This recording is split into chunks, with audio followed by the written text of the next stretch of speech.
This conference will now be recorded.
This conference will now be recorded.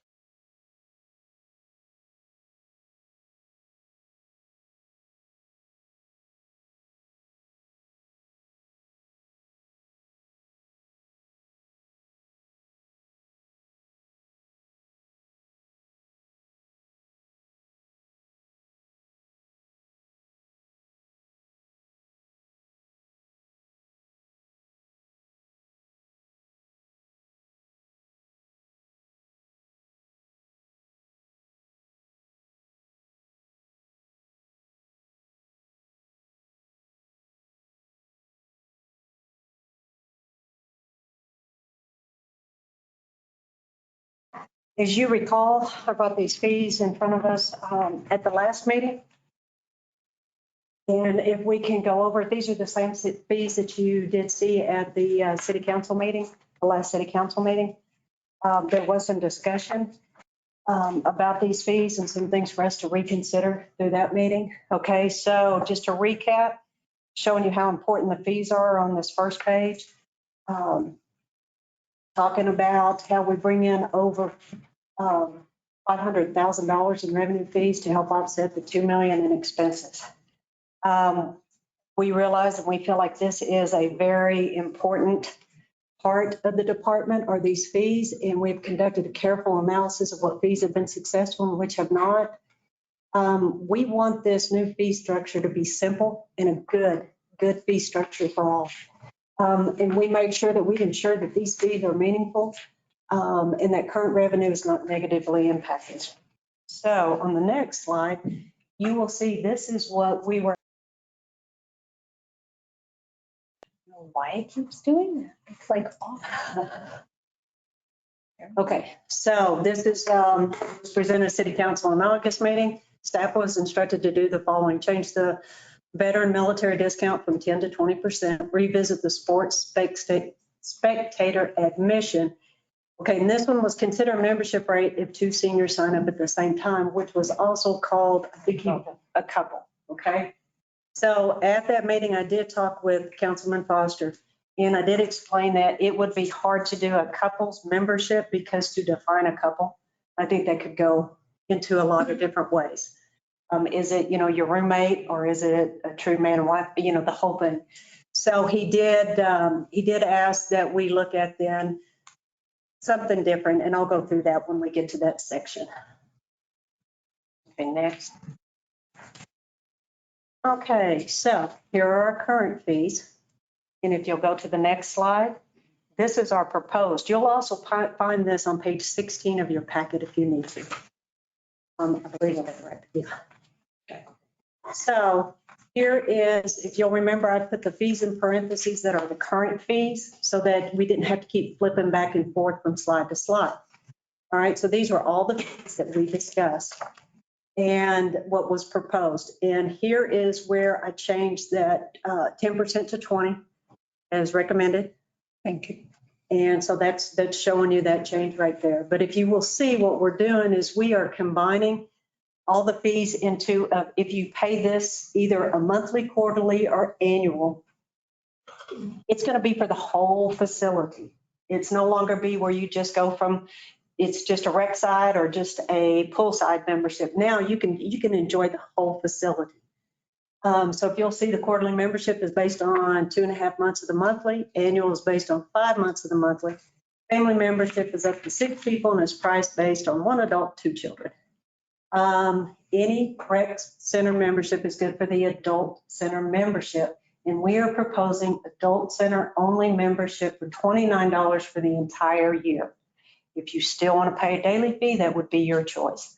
But we think this is a good fee. We think that it will help us track who's coming in there. It gets you into the system. We can tell you what's going on. We'll have all your information. Right now, you hand us your $2, sign in, and we don't capture that information. So this will be a great way to do that. Excellent. Okay. Daily fees. This is what we presented last time. Nothing was asked to be changed on this one. Okay, here's your membership benefits.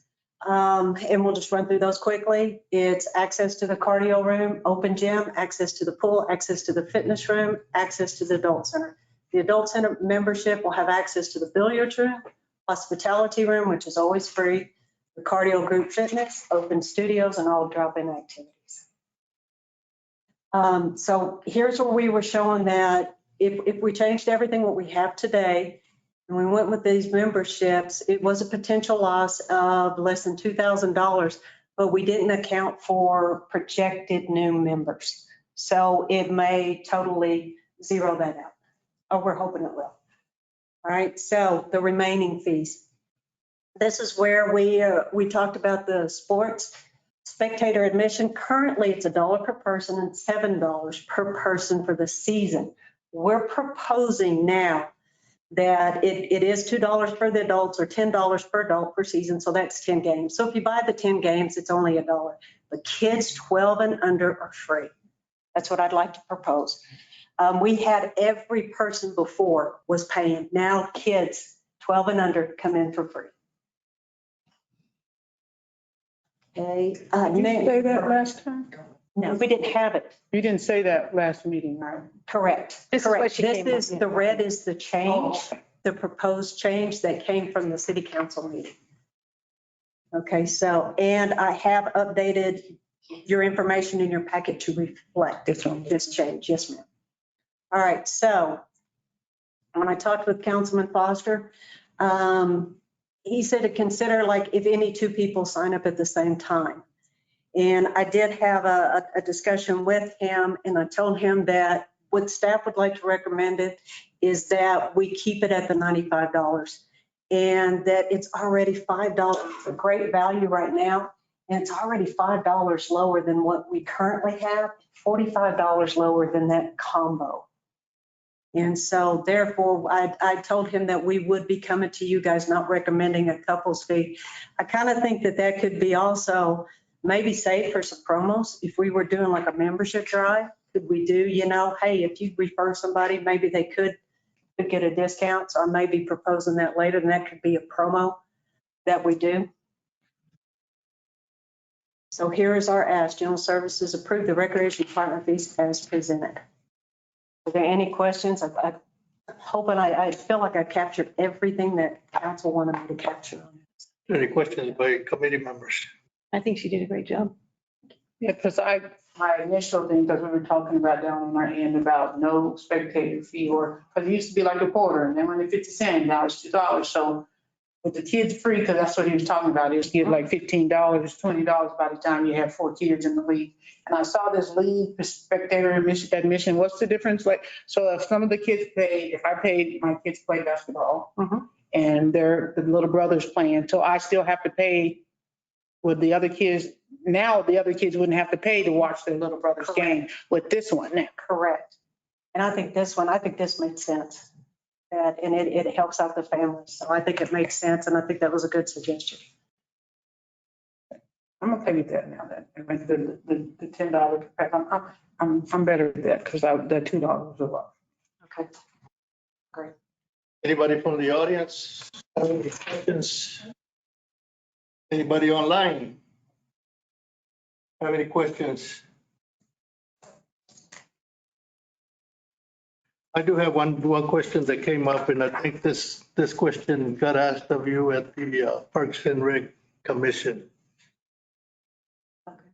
There were a couple of individuals that called me concerning the pool. Having too much chemicals, so they were turned away, and what they said was that they were told, according to them, was that there was no refunds. And Correct. We do not do refunds. What we do is we give you a voucher to come in at another day. okay, so what if it's out of town people that don't care for a voucher? You know, I haven't come across that yet. I know the policy is no refunds. So that would be something I'd definitely have to consider. We haven't ran across it yet. Okay. Is that a strong rule that refunds, no matter what, there are no refunds at all? Not for general admission. There has been, that was established before I got here. That's a bookkeeping thing. Yeah. I'll have to ask more about that. Joe, that told us, we talked about that before, why it was It's a hard extremely, yeah. bookkeeping issue for issuing refunds, having to go back through and do something. That's your Tyler. Anytime we've had issues with that, it's been weather related, right? Correct. We have done. No, it hasn't been weather related, it's been chemical related. If we got there and the chemical levels are dropped, then we have to tell you. I know that in the past with the weather related ones, because we've had weather related on the outside pool when thunder and lightning comes through and we have to vacate that. We have generally provided essentially a next day pass or as soon as it reopens. So that's what we try to do on the first time, because that way it's not a money passing hands either way. And so we just do it with a pass of that nature. At least that's what we've done in the past. Correct. And it's easy if it's a membership and they have a membership in the morning and we do have to turn them away. That's who we usually have in the morning. We very rarely do we have general admission in the morning. Because the ones that called me, and I don't know whether they called James or not, but I know James brought it up. The ones that called me was that the inside pool, they were ushered out because of the chemical situation. Right. But they were offered the outside pool. Yes. And the people are saying if we wanted to go to the outside pool, we would have waited for the outside pool. They go for the inside pool. I guess it's. Right. And there has been a few and they have talked to me at the center and you're right. Because we did, it's one of those things, we open at 6 o'clock in the morning, right? Right. And so staff gets there at 5:30. If we can, we're hoping that we're trying to, if you get there at 5:30, there's only so much you can do if it's a chemical problem. And we've had some major problems that we've addressed. And we did have to shut down the indoor pool. Well, it was warm out and we had the outdoor pool. You can go swim your laps out there. So we said, look, you can go out there. This is the choice. And usually in 95%, if not almost 99% of those are membership based. And if we have to do that after so many times, yes, we will consider extending the membership to cover the times that you were put out. Okay. No, It's just hard to get, we just understand how it's hard to get money back when, you know, they paid like a card over a membership and how to, because you don't keep a petty fund on, you don't keep a petty cash. Figure out, you know what I mean? How you figure out how much a half a day's worth of pool is working. So I think I understand why they don't give cash to give them a free thing to use the pool again. I understand, otherwise if you're out of town, then I guess you'd have to help. Well, and I think, Counselor, that was one of the things as well too. Thank you for adding that to it as well too, is that staff is not allowed because of our financial policies to have money passed back and forth in the hands. They're allowed to take the cash, but then it has to be submitted through in order to release the money based upon state law and everything. It has to come through the channel. So if somebody is paying a daily fee, we won't be able to reimburse it at that time. That's why providing the buses. If they want the money back, then it'll have to go through the financial processes in order to release it back. That's our challenge with that, is that they're not allowed by all of our requirements to allow that money to go back. Otherwise, we get into, that's the challenge. Let me make sure I understand you correctly. There's a possibility that they do get refunded if they go, if. I would say the ability can be there. I don't know if we've ever set it up that way because, but it can't happen the day of, because Okay. once that money becomes the city's money, then it falls underneath these other requirements as how it can be released back out.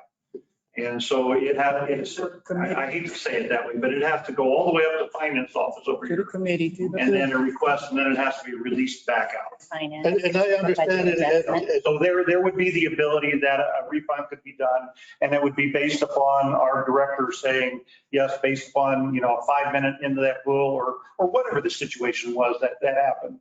We can do the refunds, but we have to follow through that process in order to get it done. So we usually will offer a substitute prior to getting it.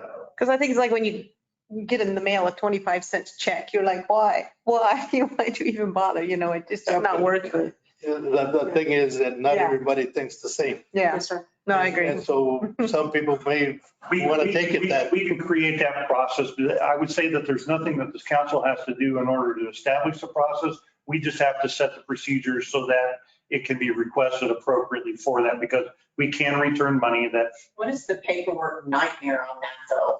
The time for the employees. Let me, paperwork nightmare. before you jump in, make sure that you get recognized, please, Yes, sir. because Joe has the floor. Yeah, and I think that's where we can set that up in order to go through that.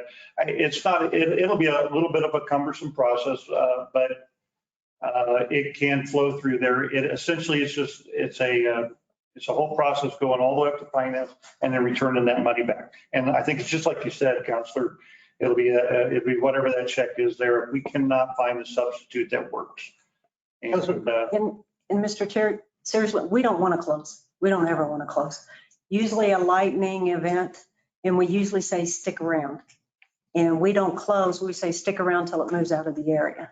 Okay. But you have, this last weekend, it rained all day and it was, And so we try to make it as easy as we can that as much in advance Okay. before you ever pay. Councilor Best, I got my point across. I'm sorry. that's right. Anybody else? If not, can we have a motion? I move that approve the new fees for the recreation center. Oh, I do have to ask, so I promised I would ask this, that is the hospitality room in the bathrooms at the adult center still free? Yes, ma'am. Okay. So I continue with my motion, but I would like it on the consent agenda. No? Because we talked, Because we already talked about it. yeah. Well, I'm going to vote against it. Okay. All right. So I move that we put it on the regular city council agenda Okay, for the next city council meeting. we got a motion. We have a second. Got a motion and a second. Any further discussions? If not, all those in favor signify by saying aye. Aye. All those opposed? Aye. Motion carried 3-1.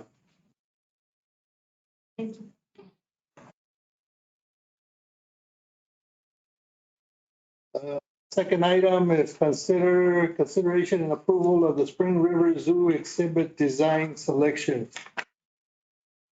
Yes, thank you, Chair and Committee. In 2018, we developed a master plan for the zoo. And so what we decided to do was with the Loprino funds and the American Recovery Act in January of this year, council approved funding to start the designing process. We asked for $460-some thousand, which was an estimated 10% of the budget that we looked at doing that. So we're getting $2 million commitment from Loprino, and we looked at 1.5 or so for the remaining funds. And this was to really work on the entrance, the gift shop building, and the farm experience. So in January, you approved the funds. We also included a bear exhibit just to address some of our concerns with our detractors on that one and trying to provide better welfare for those animals. In February, I reached out to several firms on the CES listing, and those groups are there: Design Group, Studio Southwest, Mosley and Corbin, NCA. We reached out and found out if they were interested. Many of them came and actually visited our sites and kind of either met with myself and Joe, just to kind of go over the topics. In March, we sat down and did interviews with the committee of myself, Kevin Mavers, Justin Holcomb, and Juan Salas. We wanted a good, diverse group of questionnaires to help me make the decision in that regards. Next slide. In April, we picked the top 3 firms to actually interview them, and then we narrowed it down to 2 from there, and we made our selection in May for NCA. One of the things that was kind of our decisionary process, it's a smaller team. We felt that their zoological consultant was better suited to our needs, and so we did that. In June, we basically discussed the terms of design agreement so that we'd be ready for council approval.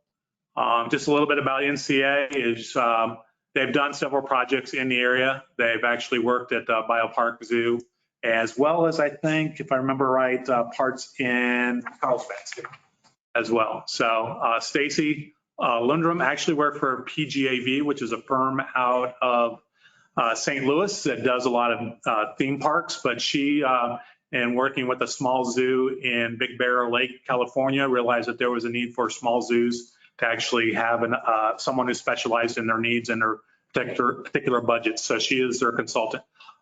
They're also working with Robert Loftus, who is part of the master plan design team, but he does more of their horticultural landscaping type of deals as well. So they have assembled a good team there. This just tells you a little bit about some of the projects that they've done at the Living Desert, as well as the biopark, and did the master plan there. They also have worked in smaller zoos. So the Wright Park Zoo, I believe that was something that Stacy also did and participated in, and that's in Dodge City, as well as the Living Desert Zoo and Gardens in Palm Springs. So really what we had them do is to focus on our entry and our presentation for when our guests come in, working on that area right there, as well as a potential project just to design the bear exhibit as well. So the scope of the project was to actually design work for up into the bidding process. So they would give us all the design paperwork and everything we need to then go out to bid. Working with them, we kind of discussed our needs and what we needed them to be working with. So when all was said and done, they came with a proposal of $394,224 in that regards, but we're also responsible for doing surveying and testing grounds for any water runoff and things like that, that we can provide them the information that they need for the design work. And they can potentially help us if we don't already have those resources available to us. So the action I'm needing is basically for council to approve the contract that we have with them and award NGA the design work for the new Leprino Farmland exhibit, entry plaza, concession/rental space building, and the bear exhibit. And I stand for questions. Is this going to take it up any more park area than what it is right now? Me personally, I'd like to take maybe about 20 or 30 feet. Right now, there's a walkway that goes right to the playground. I want to move the fence up to right there, and that 20, 30 extra feet can make a difference when we're looking at stalls for the animals. But if not, then we might have to push it the other way and see where we can fit that building. I mean, the other way. As you come in, you know that there's a slope that goes down that hill. So when you're building a barn, it's going to go like that. So if you change the barn configuration to where it's more in one level, it'll probably be easier and cheaper to build that way. Tell me where it's going to be from direction-wise, east and west. It will go east to west, kind of in that green space. You got the fence going north and south. Correct. Okay, from that fence. So if you want to back up a little bit, maybe we can discuss it. So that that blue section right there, that's kind of what they originally did in that regards. But the employee access is the current walk space. So really what I want to do is take that building and move it about 90 degrees and just turn it. And then it will be right there, almost where, I shouldn't say where our fence is at, but that's where it starts, because we might put things like windmills, a silo slide, or whatever other activities. And that barn will be somewhere in that middle of that green space before you get down to where the swing set is at. So where in this picture, where is the fence? The fence currently, well, that's actually the existing sidewalk. So the fence currently is about right there where that line is. So it's coming down. That's the playground. This is actually the swing set area is right in here. So you're looking about right in this general direction. No, actually, the swing set that we have inside the zoo is that spot right there. And that's where the old salmon used to be for the trout. So the fence line is about right there. So the zoo, the fence is going to be moved over. I would just like to move it about 20, 30 feet wherever that sidewalk currently is that takes you to the playground. And that way it just gives us a little bit more space and allows us to actually use that sidewalk to then bring it down and bring people into the entrance. But that's all part of the design process. Is what they will also do is meet with committee members and people to kind of express, what do we want for the community? What do we do? So they actually will do some little workshops with us to kind of get the pulse of what we're all trying to do. So if you do have some concerns, maybe they'll be able to incorporate that. But like I said, if you have a building like this, you're actually having a building that you need to level. So that's what I was thinking is the length of the building I need would probably go better if it goes this way than up and down. My concern is taking out more park space than what you have right now. Because Yes and no. Yes and a no. lot of park space. I'm taking up about 20 feet, 30 feet, or probably about 200 feet. I'm not taking up anything from the playground. I'm not taking up where the track used to be. We still have all this other space, which the master plan actually said is where the parking lot is supposed to go all the way over to our property line so we can actually have more parking. So if you will, the parking space as we grow will take over more park space than this little sliver that we're trying to do. And then, like I said, there's just that whole green space when we were talking about where to put a rocket. Some of that was where you wanted to put a rocket. That's all green space too. So we can expand and do more park stuff in those sections as well. Anybody else? I do. Committee members? Are they given a budget that they have to keep the planning to try to stay within a budget to build that project? We will tweak that, but yes, I did tell them our goal was about we wanted to shoot for 4.5, but in our conversations, we were also looking from anywhere from 5 to 6. That will probably be part of our discussion as well. How big is too big? And then I noticed you call it the Leprino, what was it, Leprino something? Is Leprino contributing anything? Yes, the $2 million. Okay, $2 million. Okay, I wasn't aware of that. Yeah, so in the process, they're going to establish what is the budget that we all need to work with. And so that might mean that you don't get your silo slide, or that can be, if you do want a silo slide, you won't build it now, you don't have the money, but it will go right there. And then as we raise money, or we can come back later, we can put those elements there because they've already been considered in that aspect. So that's where sometimes a design firm can say, here's your budget. They'll also, and correct me if I'm wrong, because I haven't done a lot of these either, but normally what will happen is they'll sit there and work within your budget. And if you have to nix things or whatever, then you nix them, but you can make the footprint for them. When you do phases, they never get finished. Right, Yeah. right. So sometimes that might come down to where they can sit there and say, this is what $6 million are going to give you, but if your budget's 4.5, that's what this is going to get you. And this is for the contract only to do. Yeah. Yeah. Yeah, that's what I was just wondering what the final, Yeah. So. Anything else? no, thank you. Anything else? Anything from the public? Public? Anybody online have any questions that they would like to ask? I did invite the company to speak if they chose to chime in, so I don't know. None of them look familiar. But it doesn't look like anybody has any questions. So, and I'll be real honest, I have never been a supporter of the zoo as far as expanding the zoo and so forth, especially the fees. Nothing personal to you or Juanita or anybody else.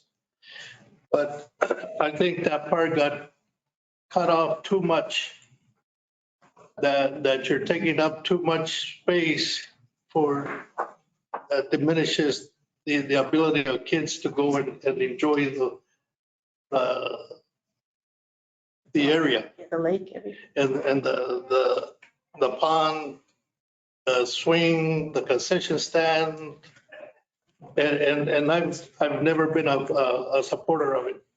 And I will never continue being a supporter of it, especially with the fees. Because I will always push to do away with the fees and bring it back to a free zoo. That's a discussion to be had later. My concern is when I'm doing the design is what's proper spacing for the animals, a proper exhibit for the animals that will draw people into the community. See, and the other concern that I have is the more you put out there as part of the zoo, the harder it's going to be to do away with the fees. Because then you have investment that you, by all rights, want to recover. Yeah, by the same token of it is, if you have a quality zoo that is accredited, people will want to come and actually be spending money in the community. So you have that when you're weighing your decisions and whatnot. But I can tell you a lot of zoos that are accredited or have a better perception from the community of good animal welfare and taking care of the animals, as well as presenting a memorable experience, can start to generate money and actually be able to offset the costs that you put into them. And just like the UFO festival and other attractions, so we have our UFO museum, we have a lot of things that bring people into the community. And that alone, hotels, heads in beds, we're looking at that. When you combine with the art museum and our other art museum and the zoo and the library and what we refer to as cultural entities, that gives people more things to do in town, and hence it's dinner time. Let's go out and eat. Oh, we stayed here. Let's just grab the night in the bed. So you have to look at that. If you're looking at a zoo that's just going to serve the community, okay, I can see where you're coming from. If you're looking for something that can set the community aside and make it actually an attraction that draws people in, then you're going to have to weigh other options as well. Okay, point taken. I do. So when the final designs are done, I'd be more willing to vote for it. If the carousel, the train, and the pond were still open where the public can go in there free. Not have to pay for those items, because they'll still pay to ride the train, they'll still pay to ride the carousel, but I don't think we should, because The way they cut it off. yeah, the way that's cut off, I'm not happy with that. I could understand. Like I said, that's a discussion. One of the things that we have also talked about, and I'm working with Juanita to discuss fees for next month as well. One of the things I brought up, I think in May, when you had that question, you said the same thing. There's no reason why we can't add a ticket to part of the experience and add value to that ticket cost. Yeah, and I don't have a problem with charging fees for the animals. You have to pay to feed them and stuff. But those parts, I think, I like those, I like the pond to be free for kids to fish, and I don't mind you charging to ride the train and the carousel, but it should be open without having to pay the fee to get in to see the animals. That's kind of where I was when I went through that whole 6-8 months on the zoo committee about not charging. I understand once you get to that level, you want to pay, and I understand all that. I think even that I'm struggling. We in the wrong job, $500,000 just to draw some pictures and make some designs, but I'll vote for that, but I'm always going to be one. You know how hard it was for me to vote to say, I still voted no for the zoo fees. Now, I finally gave up for the recreation part of it, but I just feel like there's one thing we ought to be able to offer, if we're charging, okay, we okay with the museum, but I just feel like one of them could be free. If we could do nice enough and have just the zoo free, I'd be okay with that. We can still charge at the museum, still charge at the recreation. But I feel like as a community, we ought to be offered at least something, besides the library. We like the library. We like the library. Besides the library, and that's always the thing, I just feel like, and it's not because it's always been free, because it doesn't mean, we're welcome for change, and I understand change is good and all that, but I just feel like the zoo is not a place that I want to be paying for. That I think that even people that come for free, they've been, I don't think people value it less. People say if you don't pay, you don't value it, and I disagree. Just because you don't pay for it don't mean you do not value it. You know, I keep hearing that from people, you know, if you don't pay for it, it doesn't mean anything to you. But, so I just kind of think when we come to rethink about those fees, that's going to be a hard, I don't know for this, but for me, it's going to be a hard, vote. They're going to have to really show me something to vote for some fees for the zoo. So. Okay. It's kind of. Councilman Culberson? I do disagree with you that if you don't pay for it, I think people don't value it. A lot of people, because I've seen it firsthand where but I do have to commend, I think the zoo has a free day 13 free days a year. and then I think you do the museum. Everybody has some Yeah. things, I know that. Yeah. So, and you do the first Tuesday or Saturday? Second Saturday. Second Saturday. So there are, yeah, but yeah. So that's all. Anything else? May I step in? Sure. I want to share a little bit of history and everything. Did you say that there's a chance that we can still move that building? That the Leprino farmland building? According to the master plan, I don't know if you want to scroll up to the original master plan, there's just not enough room in the original master plan to put that farm. Yeah. And it's right there where the lemurs and the bird of prey and all that stuff. And that, I'm going to share a little bit of the history of why we put the fence where we did as well too, because I think Councilor Pace had talked about, we don't, the encroachment into the park as well too. So if we go to the one that has the picture on there. So one of the early visions of where we were at with this was to set this building over near where the concession stand was and replace the concession stand with essentially a silo. Because we're having problems with sewer, we're having problems with that concession stand. There's a lot of different problems, the bathrooms and everything else. So it's to try to incorporate it. I do like the exhibit up closer to the parking lot because the top floor of that is supposed to be utilized for events and weddings, whatever that activity is. The bottom was supposed to be utilized for petting zoo, the farmland animals and everything. And then of course the Leprino farmland experience is to show everything from crops all the way through to creating cheese and then back around as to how that process goes. So I'm not saying that it needed to be, but I just wanted to make sure I understood how we got to where we're at now, because, when you set the building north and south like that, there is room on that side of the fence. The entrance would just be on the other side and we wouldn't encroach on Peppermint Park that much. Mr. Wright was able to give me, this is a history of the zoo property. And I want to make sure that everybody, I'll have John make sure that everybody gets a copy of this as well too. Everybody should understand that all of this property that is recognized as the park and the zoo was all purchased because of the zoo. All of that property was purchased in the past in order to expand out. The pond was expanded because of the zoo property as well. All of that property was there.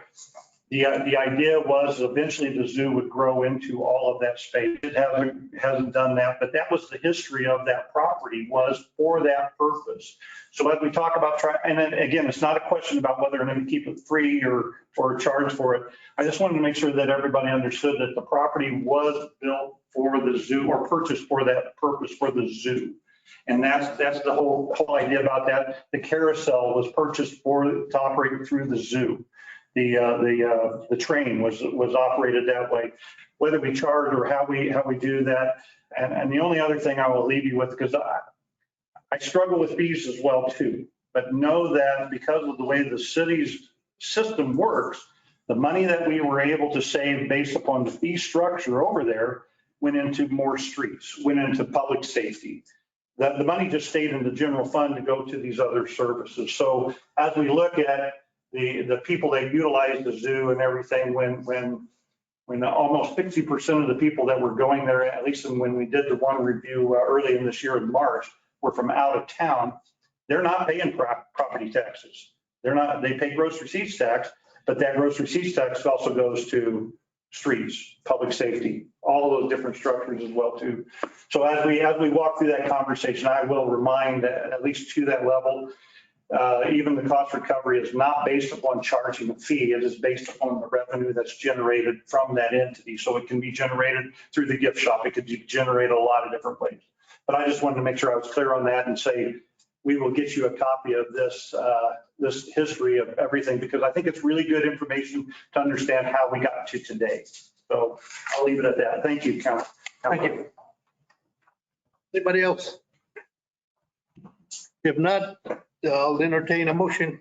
I'd like to make a motion to consider approval for the Spring River Zoo exhibit design selection of NCA. Yes. NCA Architects. Contract to be sent to full council. The amount of, however, There's no, No money. number. It's just the contract. The money's already been funded. It's just the contract that you guys are voting on. A second. okay, have a motion and a second. Any further discussion? I do want to say one thing. I wish that you could make more free days for the zoo instead of just 13, maybe do two a month or something, just. Okay. Solid discussion. I think that's fine too. We got it. I mean, there was a zoo that I worked at in Illinois and they received state funding for like all the arts and the museums. And I'm sure you're kind of familiar with sometimes is they give out grants. So in the state of Illinois, when I was in Springfield, we would just make a whole month free. Normally you do that in December when your attendance is a little bit lower, but that's another way too, where you're not going to have as many tourism coming in those key months. So we can actually do months free. Yeah. And then during a normal busier visitation, when the weather's a little bit better or even hotter and people don't come, there's a lot that we can sit there and play with, but that's the discussion for a different day. Okay, thanks. Any further discussion? If not, all those in favor signify by saying aye. Aye. All those opposed, aye. Motion carries 3-1. Right. We'll go to item number 4. Good afternoon, members of the committee. I'm here to report on the consideration of the Value Volunteer Program event list and tasks. This previously went to council. It was coming back to this committee to review the actual list. So that is in your packet on page 41. It was approved by City Council at the July 14th meeting with the stipulation that a list of eligible events be provided and added to the guidelines so that it would be clarified for the volunteers and how they would work for credit. We added in here, checked with legal and our safety, just made it a little bit more clear on what kind of tools would be allowed and what would not be allowed. We also listed our city organized events, which includes UFO Festival, National Night Out, the Night of the Living Zoo, Alien Chase, Arts and Science Festival at the museum, our zoo camps, our recreation camps, Fall Festival. Other departments, tasks may be eligible for this program when requested by a city department. Which would mean if we have a very large event like at the convention center and we need extra hands to help us serve or pick up on the tables, it may be, parks need some extra help, picking up branches or clearing debris. It could be assisting, the staff cleaning kennels or things like that. So we outlined it on page 41 of your packet. We also listed any volunteers that are participating in this program will not replace a city employee's job. It's for volunteer purposes only.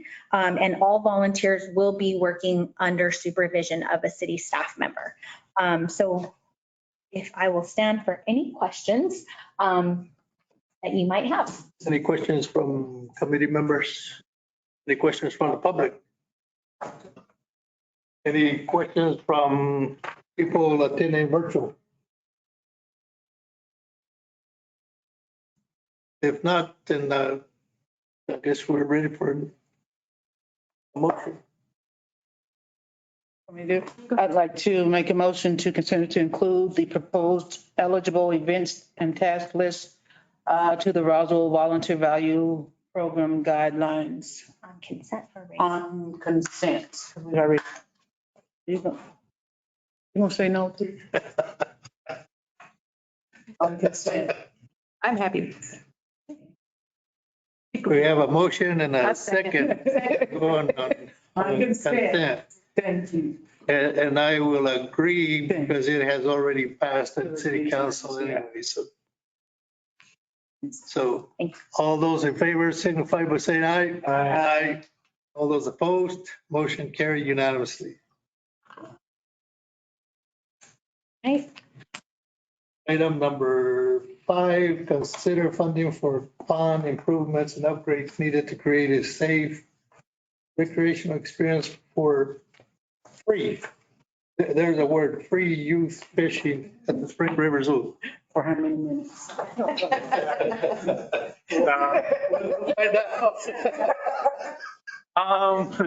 No, nonetheless, is I like to thank the chair and council members for letting me kind of update you guys on this. I presented this originally in May and was asked to kind of ask for your guys' guidance as to where we're going, because I know there's certain values in the community that are good for you guys.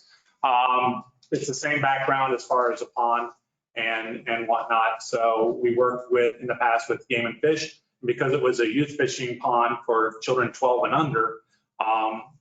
New Mexico Fish and Game and Fish actually supplied fish. So normally in the wintertime, it was trout, and then they bring catfish in the summertime. And normally the trout would die off when the water warmed up. So there was that mess and all those challenges therein. But if we were to get free fish, it's what they give us. So in those regards. So the pond also had some issues as far as nutrients, fecal matter from birds, just natural debris that falls in there from any storm or older drains. So the original project was to go and clean that out and reestablish the bank lines and try to get it ready for what you guys want as far as fishing opportunity for all that. So the pond was drained into the natural, is drained into the natural water table, which basically means as the water fills up with well water, whatever, it will eventually just drop back down to the water level unless there's a constant replacement of the water.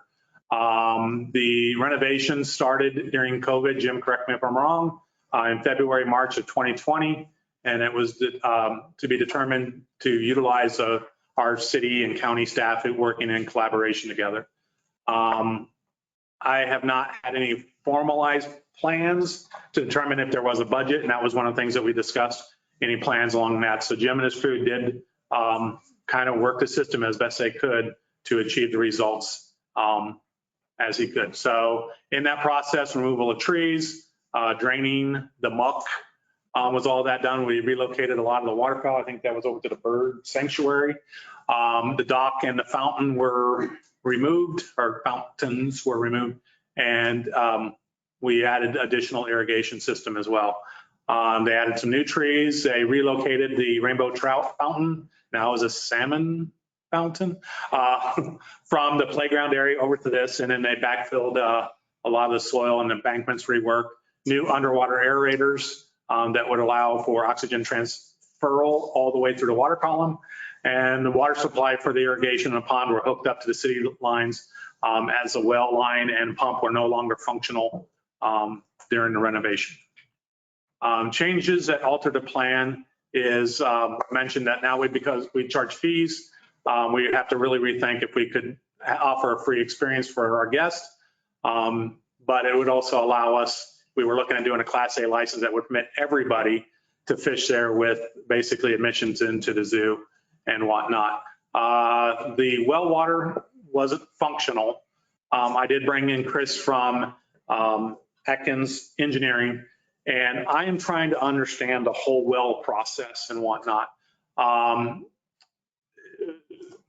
For all practical purposes, Jim, correct me if I'm wrong, was there an assessment done on the well? It's our interpretation that the well is not functioning because it may have. I really couldn't figure out what the problem was at the time.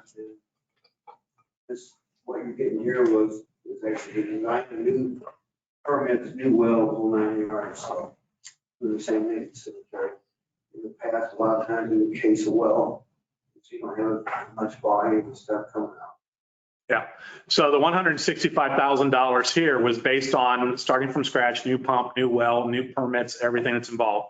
Working with Lewis and Chris here, we talked about potentially just taking off the pump and scoping the pipe all the way down to the water well so we can see if it's dried out or collapsed or whatever. So we're hoping that if the well is good, correct me if I'm wrong, we can recase it, we can do some other stuff and just put a new pump. The pump itself is seized. And that's about, based on all the other numbers I'm looking at, is about a $45,000 pump for that. So we can pay for the engineering out of our budget just before we go, but we may have to spend money for a whole new system and whatnot. If we pull the pump and do all the work, Chris said about $3,500. Yeah. Okay. Which once again is, I'm not asking for the exploratory stuff. We'll work that with our regular budget. I'm just asking for, if we want to push forward with this, realizing that we may have to spend up to $165,000 to redo the well and the pump from scratch. So in the May 2022 meeting is talked about creating a private pond for all citizens to utilize. City pays for stocking. This was kind of one of those deals. This was option number one. Pond would be designated as catch and release, no modifications, getting grass and to grow and opens quickly. Option number two was enclose the pond in the parking lot, return to youth fishing. State stocks pond, opens by year's end, and do the fencing materials and contractor timelines and whatnot. Number three was similar to number one, just upgrade with more amenities and whatnot. These were the three options I proposed to you guys. Next slide.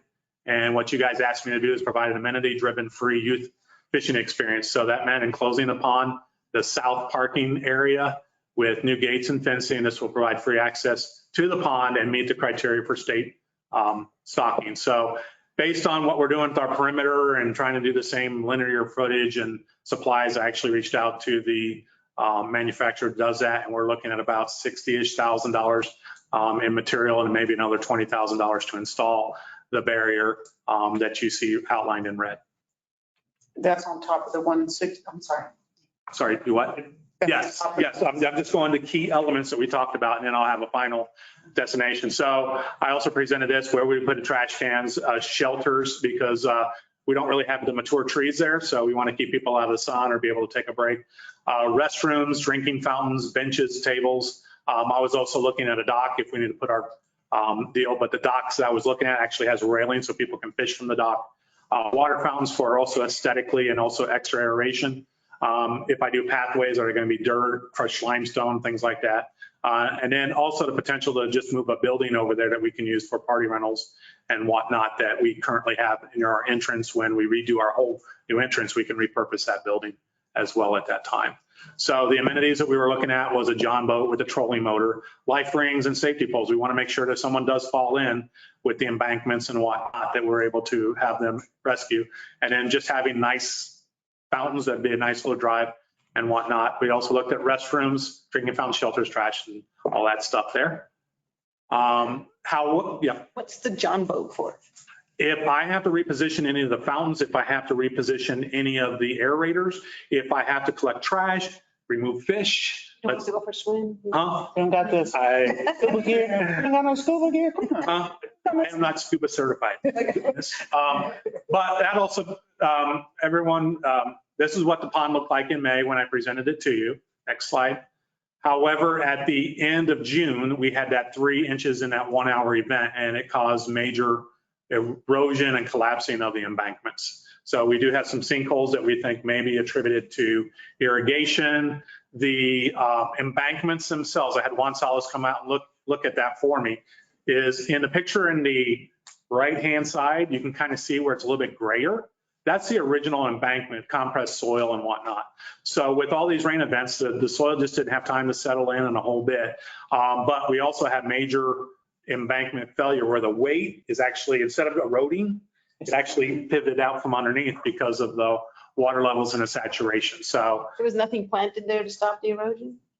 there was nothing planted there that maintained there. That's kind of our challenge. So right now, if you drive by, you'll see some weeds that are a little bit taller than I like, but they're actually native plants. There's some weeds and we're trying to take care of them. But right now, the weeds are about all I have to hold what soil I have. The grass seed was purchased, and we still, I believe, have the grass seed to be planted there, but we ended up having the issues with the well and between the city water and the well. And so they were never able to get that grass seed down at that time. So grass seed has gone down in the island area as well as on the backside where the train track is. So I've personally laid that out there and try to get that going. But with this new challenge, I didn't want to waste seed either until we could figure out how we address this issue. Next slide. You can see the cracks in that whole area. And So if that's not erosion, and that's something that I'm not, qualified to assess. Our company doesn't do earthwork, but, you can have erosion, but like you're saying, if you have some undercutting and some, I don't know if subsidence is the right word, but if you have some other issues that, it doesn't matter if you have grass planted there or not, you know what I mean? Yeah. So that's something that needs to be looked at from someone who's qualified in that kind of earthwork stuff. So I brought in a couple of contractors. One actually got back to me on a quote is with Ag Science and whatnot. So we actually have a relatively newer plan to do $250,000. That's just kind of at the bottom, right above the pictures, to really rework the slopes so they're not as steep in areas where we don't have the luxury of re-sloping. So along the fence line with our neighbors and right along where the train track is, we might have to put retaining walls in as well to make sure that those areas have enough support so they don't do that. But we'll just go back to the top is vegetation, grass. Those just take time for those trees to grow and the grass to get established. Fencing installation is at $60,000 to $80,000. Sometimes that just depends on when you're ordering it, what the supply demands are. So I wanted to build a little cushion there.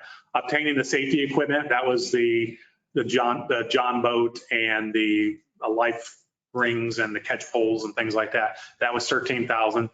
Installation of the benches and just the shelters was $60,000. Installation of the restrooms, which we're looking at buying a prefab, and also drinking fountains. So we'll make sure that that gets hooked up to the sewer line that's there. We will probably have to look and see how functional that is because it's been a while.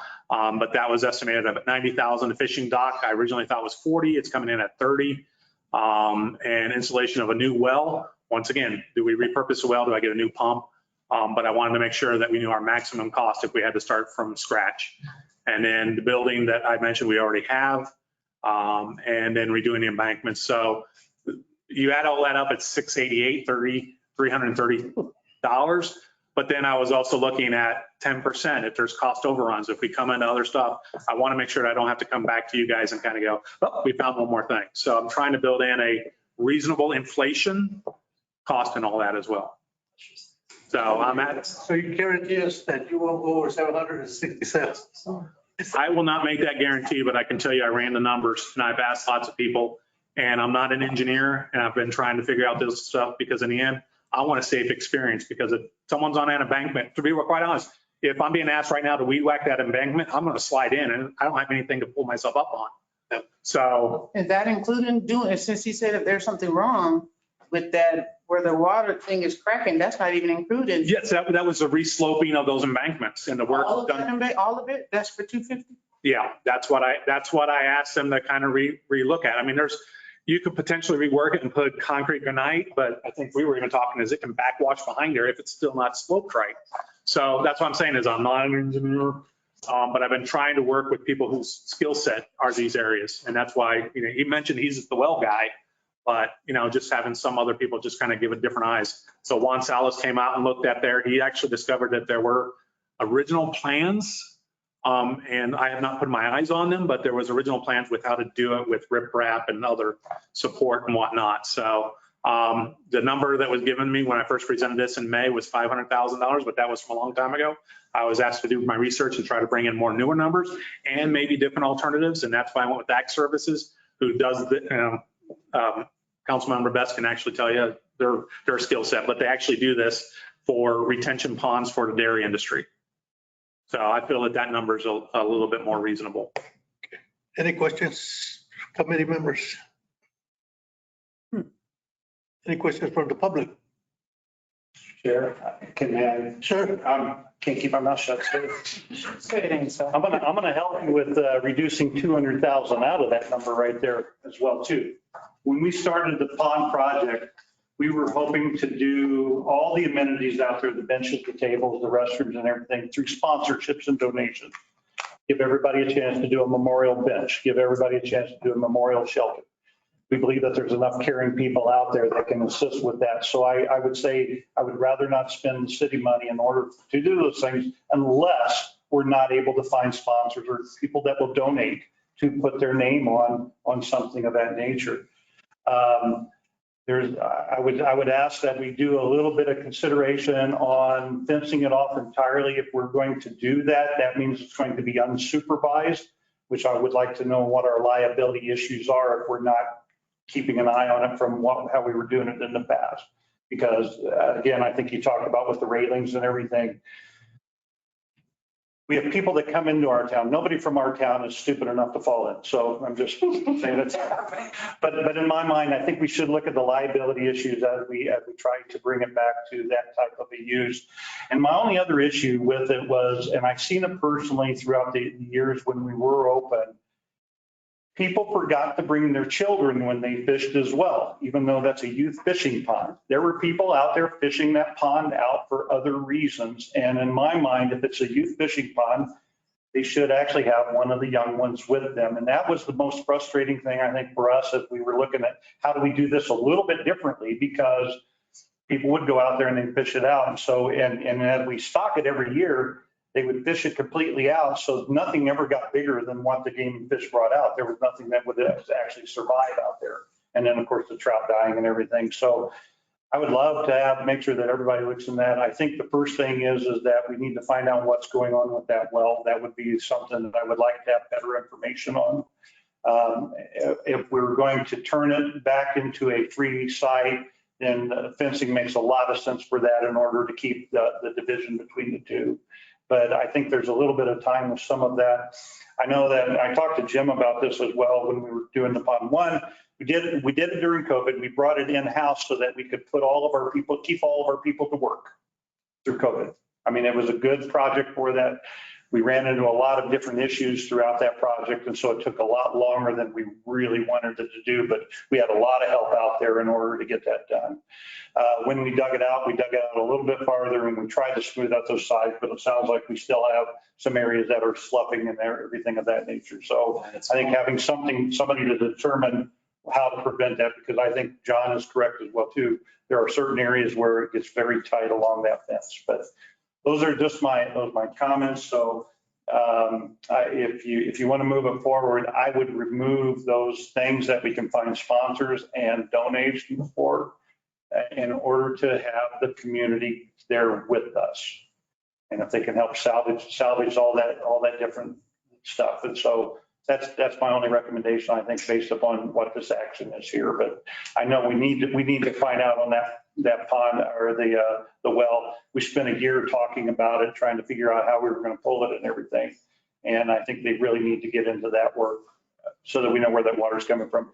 Conversely, there is water out there that can be turned on. It's city water.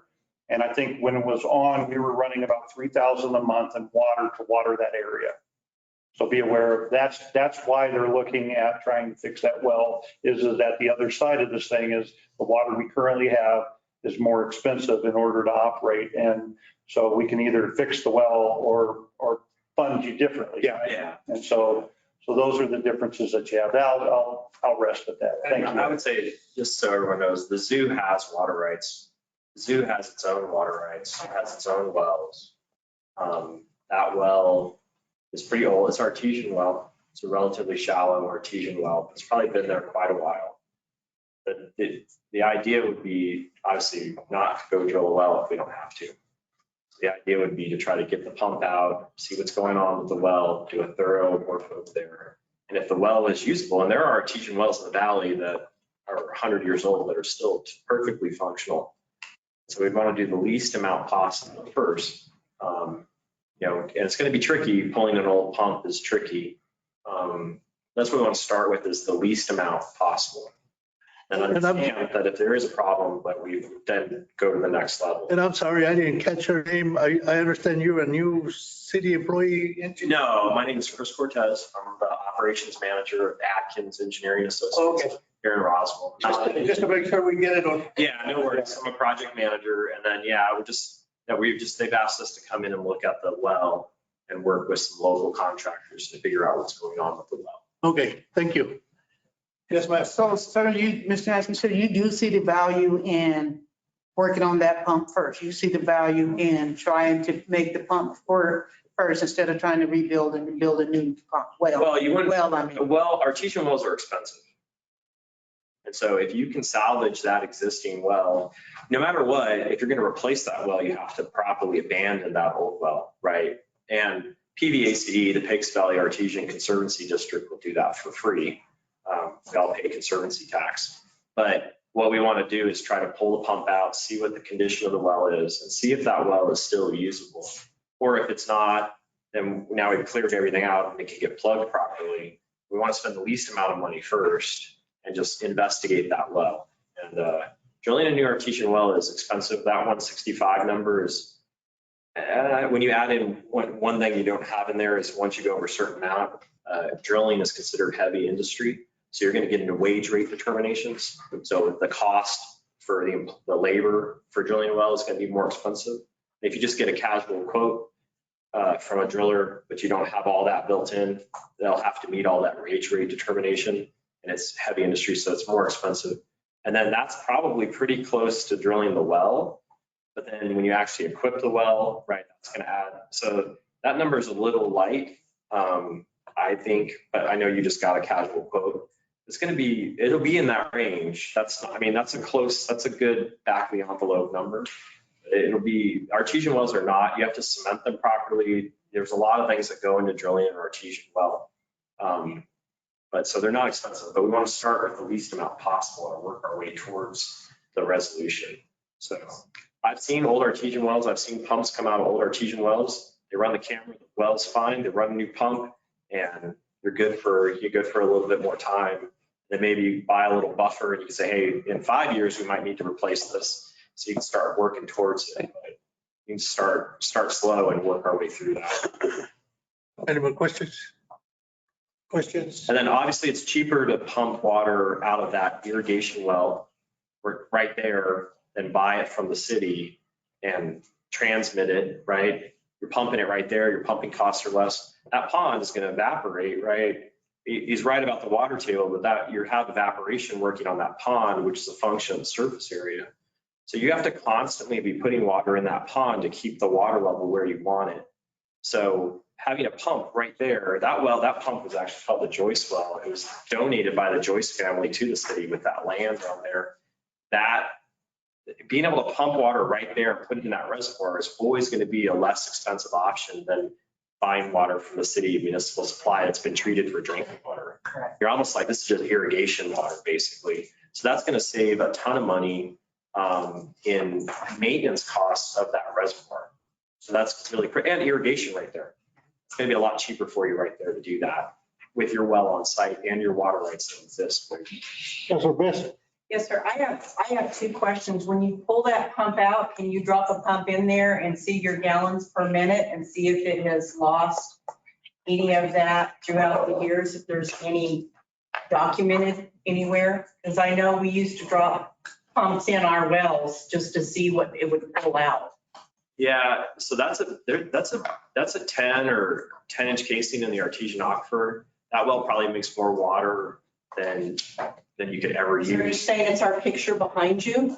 It's not flowing like that. That's a flowing artesian well. I was hoping. It doesn't flow out there, but that well probably makes, it's not a shallow well where you have to worry about capacity. If the well's open and it's open at artesian aquifer, you're going to be able to pump all the water you need to pump out of it. It's collapsed or it's lost. There's a lot of bad things can happen, but if that well's functional into the artesian limestone there, which should be about 300 feet below land surface, it's going to make a ton of water. Do we know by any chance, anybody, when the last time it was pulled or cased, is it cased with stovepipe like one of mine, or has it got PVC in it? No, it's steel casing. It's a steel casing. My understanding, talking with Gary Key at Keys Drilling, is they think it probably has Smith Machinery put that turbine in. Smith Machinery doesn't exist anymore. It hasn't since the late 80s, my understanding. Yes. That pump probably hasn't been pulled since the 90s, probably. It's a turbine style. So the Okay. motor sits on the top, and then it's got a shaft and impellers and bowls with impellers that lift the water up. So it's going to be tricky. It could be, the problem with artesian wells that sit and aren't used a lot is they encrust, right? The artesian, we all know we are off hard water. So you got you have a casing down there, and you've got a pump down there. And it's probably 100, pump's probably set at 100 feet. The artesian water level there is probably like 50 feet or maybe 30 feet. The pump's probably sitting at 100 feet, and it's bowls that are sized like just a bowl with an impeller in it. So it starts to encrust around that. And so that shaft can be hard to pull out. It can be encrusted in. So they might have to do some stuff to try to pull it out. Pour some vinegar down there. Yeah, well, yeah, you can A lot of add size vinegar. artesian Yeah. wells and stuff like that, so. And we don't know, I've seen an old artesian turbine get pulled recently, and it came right, just boom, came right out. But you know, It's that would be, gamble. yeah, that would be if everything goes well, the drilling, It's a good gamble. it's the best money spent. It's the best Because when you you're- may get by with just, hey, the casing's good, everything's intact, we run a new pump, and you're pumping water, everything's fine. Well, and like you said, it's not treated for drinking water, which in turn makes your fish healthier. They may Yeah, there's grow better. no chlorine. They're gonna grow better for your quote unquote free fishing. Yeah, you don't want to treat water to put it in a reservoir for fish, probably. Yeah. That's a little unnecessary, so. Okay. Probably. Do we have anybody virtual online that want to address this issue? If not, I guess yes, sir. I just want to say that it has been my goal to get this up and going. It has also been my goal to understand the cost of delivering what is being asked of me in a timely manner. But it is also my goal to make it safe and cost effective. So I hope you understand that I'm trying to take the measures to save the city money to produce a product. So it won't really hurt me one way if you choose to table this until we have some more information. But that's a number based on the criteria that you guys set for me to give back to the community if we were just to do everything from scratch. But I do believe I've demonstrated trying to save money and trying to figure this out. Sure. Any comments, committee members? And if not, do I have a motion? Well, I think if you're, I'd like to make a motion that this, with recommendation to approve, that goes to finance committee. Maybe if they have any information, you can bring it to that. Because that's a lot of money. I think it needs to go through finance first. I agree. I don't know Okay. what everybody else. So what is your motion? My motion is that this goes to finance committee. Make a recommendation for finance. Send it to finance and move before it goes to county. We have a motion, Send finance before we go. and then do you have a second? Okay. Any further discussion on this issue? Is to go to finance. So what we're voting on is to send it to finance and let them consider because of the amount of the expense. I got Halverson and Sanchez as a second to Finance Committee for recommendation. Council. Okay, if there's no further discussion, all those in favor signify by saying aye. Aye. All those opposed, motion carried unanimously. Always have to look up for him. We always have to look up to see how people say. See if it's right. It's in the right one. And so we'll go to item number 6, consider the approval of up to $203,950 of American Rescue Cares Act funds to be used to purchase an installation of air scrubbers for the Roswell Public Library. So what you have here is a map of the public library. And one thing you need to know is that we're not putting air scrubbers in every location in the library. We're putting them where people are congregate and would benefit most from the air scrubbers. So we're putting them into the on-the-run room where we have meetings. We put them in the Malone room where we have children's programs. We put it through not into the stacks of the children's area, but where we have the play and learn area, the children's service desk. We put it in the magazine area. We're putting it in the young adult area, the southeast meeting room, over the computer pods, where most of the staff are. If staff have individual offices, we're not putting it there. And then we're also putting it over here where Spanish collection is. So we're looking at 32 halos. They are commercial grade. This is what they look like up there. This is the number of halos in the different locations and the cubic spaces for them. It's a little bit cut off, but gives you an idea. And this, Sorry, I was trying to make it.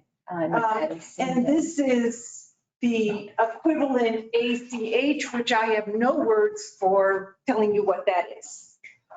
That's why we have to. Yeah, that's why I'm looking, making eye contact.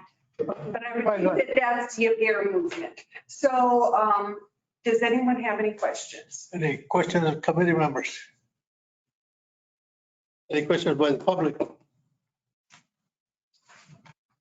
Any questions by anybody joining us virtual?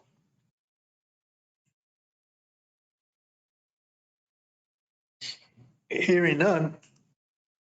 I will tell you that I've also put this on the finance committee, because I think it's only fair that I bring it here, but also finance takes a look at it too. So you're asking us to send it to do the same thing that we did with the other one? No, I'm asking you to take it to city council. I'm just telling you that it's going to go to finance too. Courtesy. The courtesy. Yeah, and if I could add a little bit to that. So we did receive a call from at least one city councilor on finance because there's a concern about utilizing American Rescue Plan money for this purchase because they wanted to hold that money for that. I wanted to make sure that you were aware that when we adjusted that $11.7 million, we took 10 million and converted it to lost revenue. So that's the money that has less restrictions to it. We still have some money out of that 1.7 million that is very specific as to the uses. This purpose fits that use. And so that money has to be utilized for 2026 on things that match up to what the American Rescue Plan money was supposed to be spent for. The air scrubbers actually fit that. We'll have that conversation in finance as well too. But I just wanted to make sure you were aware of those conversations happening. But the idea is, even though we're actually calling it the True American Cares money, because we converted a lot of that money in just regular cash through lost revenue. But just wanted to make sure you're aware of that. And that's a good reason why it needs to go to finance. This is it. You know, in my personal opinion, this one should have gone to finance to begin with because of the amount of money that we're talking about. And so whether we turn it down here or we don't turn it down, it really doesn't matter. Yeah. Well, Because finance is going to have the final word. I think for the best purpose of what general services at, because the library is a general service, is the question is that we would like to install air scrubbers within the library system. Is actually, we get into the dollars and everything, and I'm assuming this is a CES company, right? Yeah, so that's how we're actually purchasing at that amount. But so we're essentially making improvements to the building and the property with the air scrubbers. That's why we need your blessing as well. But I would say, yes, the dollar amount completely goes through finance, but that's the reason why we're doing double duty on this one. So we don't have to send in guidance. We can just say yes, and it is still on finance anyway. Yeah. Yes or no. And you can even put it on the consent agenda if you want. Yeah, no, you're going to take it off. So you can take it off. Okay. No, I can't get this other numbers to be considered, I'm sure. And I don't have any problem with it because he said it's already the money's, is for this. It's not something she's making up to, to use the money for. And, I just kind of question like some of the areas, how you came up with the areas that you were going to put them in kind of thing. Not really like. The rationale was that a lot of times people do not spend a lot of times in the stacks. So you want to put the filters where the people are. And so we have, the bondurant room, the meeting rooms where they sit and they are talking.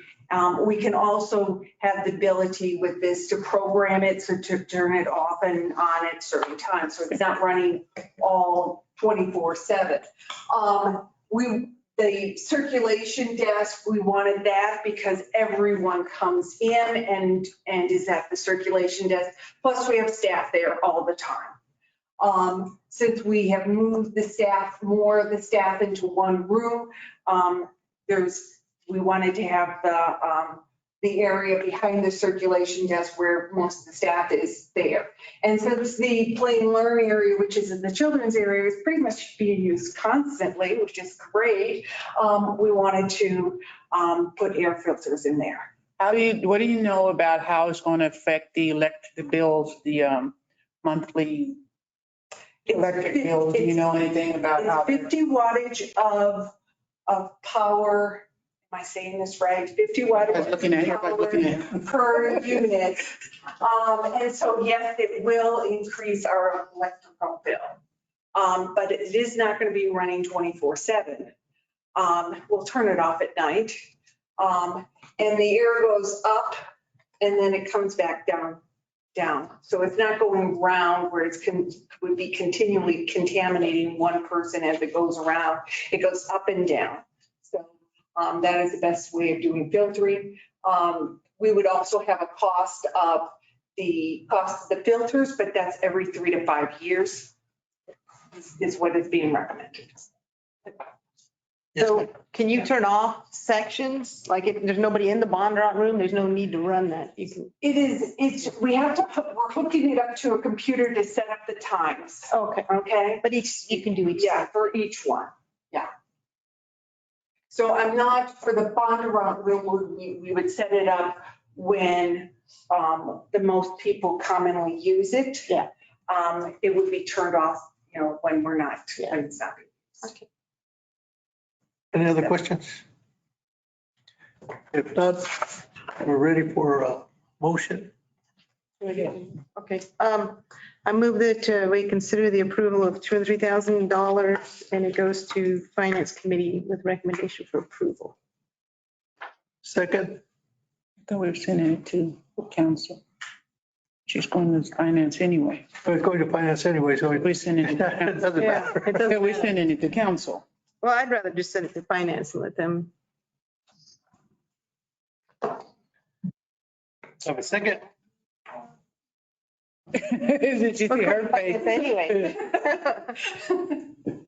Because it's our library, so that's why it's coming here. That's why it's here, not to go to finance. So I want to send it to council, not to finance, because she's going there anyway. Can we send it to council? She's going to be there anyway. They'll say no if they want to, but can we send it to council? Okay, I recommend we send it to council then. Thank you. Second. And not on the consent. Not on, no, it's not going on. Thank you. The first time I was willing to vote for. See, but it's going there anyway, though. It's going there anyway. Yeah, let them do it. Yeah, they're gonna do it anyway. They gotta do it. So we got a motion and a second. Any further discussion? Then we can vote no and it would still go to Finance. Right. So that would be fine as well. So all those in favor signify by saying aye. All those opposed, motion carried unanimously. And that's the end of the action items. And so we'll go to item number 7, which is a non-action item. Chicago Christmas Railway Report. And I see Mr. Roebuck is here. Thank you, Mr. Chair and council members. Thank you, Jake, for showing up. Let's just sit there and read this out. Is Roebuck and Roebuck Entertainment doing business as Christmas Railroad, Rouseville Christmas Railroad had a formal agreement to produce a Christmas event at the Spring River Zoo. This agreement was issued in July of 19 and approved by council members on October 10th of 19. The term of the agreement was for 2 years, 19 and 20 seasons, with the ability to extend for up to 3 more seasons if both parties agreed and signed the extension. This extension was completed for the 2021 season on the 22nd of October in 2021. The payment for the 2021 season was $15,854.50 and was received in January of 22. And this basically paid for the staffing expenses related to the train at a fee per passenger. I think it was $1 per adult, 50 cents for kids, as well as reimbursement for our patrons that use the carousel. So that was a discussion that Jacob and I had, is try to generate some more revenue for the zoo And we just ran a carousel and got funds from that. Starting in February, I reached out to Mr. Roebuck to inform him about clearing the property. As the agreement said, by the end of January or February 1st, it must be cleared out. I just had numerous responses and correspondence with Jacob to try to work with him to get all his materials out. And as of Tuesday of last week, all materials, all buildings are gone and whatnot. So he has submitted a report to the city, and I believe you all have a copy of that report. I guess we stand for questions. Mr. Roebuck, you want to? Thank you. Thanks so much, Chair, councilors. It's fun to be back for a little bit. Say hi to everybody. I'm glad you guys are still working hard. Ross versus Roe. I just kind of want to, I've got a couple of slides. You know, we've done it for 6 years now. And while we do operate as a for-profit business, we really have this, our vision is really to create these shared experiences, to give people joy, to strengthen relationships, and to build our community. We like to build unique world-class attractions using creativity and hospitality, and really want to create that wow experience for our guests. First-class service, do what is easy, do what is right, not what is easy. Let's get that the right way. You're like, wait a minute. Sorry. Since we started Christmas Railway in 2016, we've actually opened 2 more attractions here in Roswell that are year-round. One is the Spaceport Roswell downtown, and right next to it, which we opened in June, is Bricktown, which is a massive display of over 250,000 lakes.